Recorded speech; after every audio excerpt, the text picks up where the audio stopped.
talk about what's happening in Orchard Park with the Buffalo Bills and Stefon Diggs.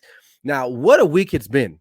Uh, look, it was a bizarre type of thing, Bills mini camp started, obviously, and it was kind of a roller coaster of drama this week. Starting off with Stefon Diggs being absent from day one from practice, and then Coach McDermott coming out and saying, he's a little concerned and yada yada yada. So then the next day, he comes back. Coach Sean McDermott comes back and tries to put on a little damage control and kind of made it worse.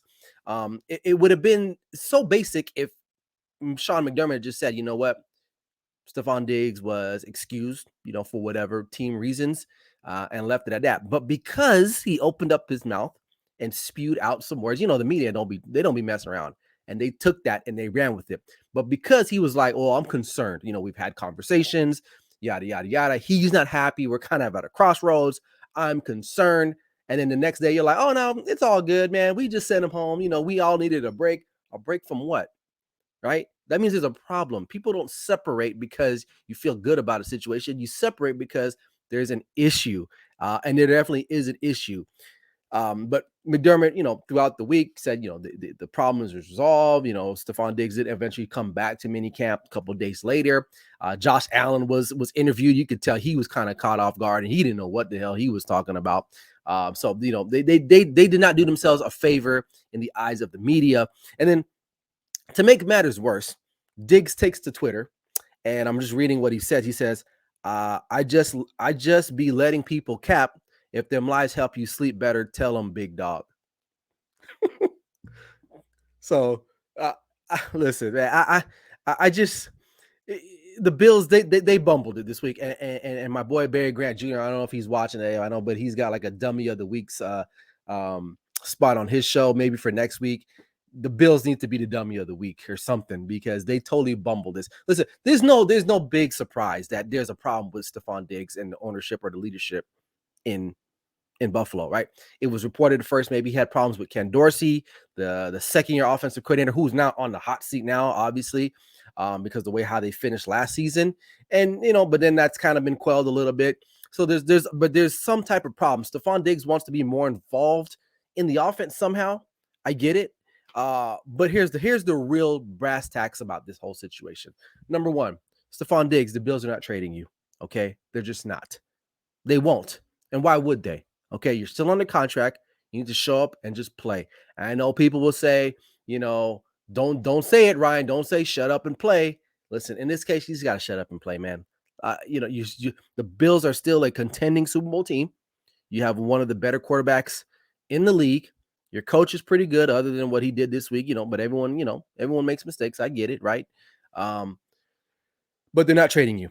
You're too important to the team, right? You're the number one target for Josh Allen. And I know they've added some other pieces around the offense, but still, he's the guy there. Okay. And honestly, Diggs just needs to grow up. He's repeating the same pattern of behavior that got him out of Minnesota. He's kind of doing it now. Listen, I don't have a problem with guys being passionate and wanting to win. I'm all about that. I'm all for you trying to better yourself and be winners. Right. At the ultimate level in the National Football League, of course you want to win games, but you got to go about it a certain way. Okay. And he's not doing that.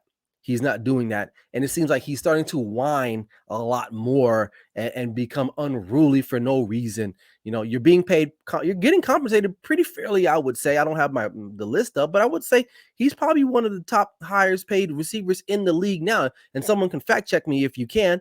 I would say at least top 5. No, he can't be out of the top 10, right? So you're being paid. I get it. You're coming up short. You're losing to the Chiefs. You're losing to the Bengals, right? But at the end of the day, you're still on a good team. You're not on a crappy team.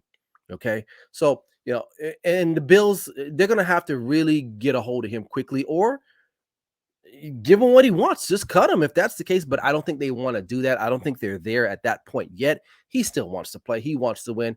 He kind of reminds me a little bit of Des Bryant, but maybe not so much. Des Bryant wasn't as whiny as Stefon Diggs is. Des Bryant was just an ultimate competitor. Okay.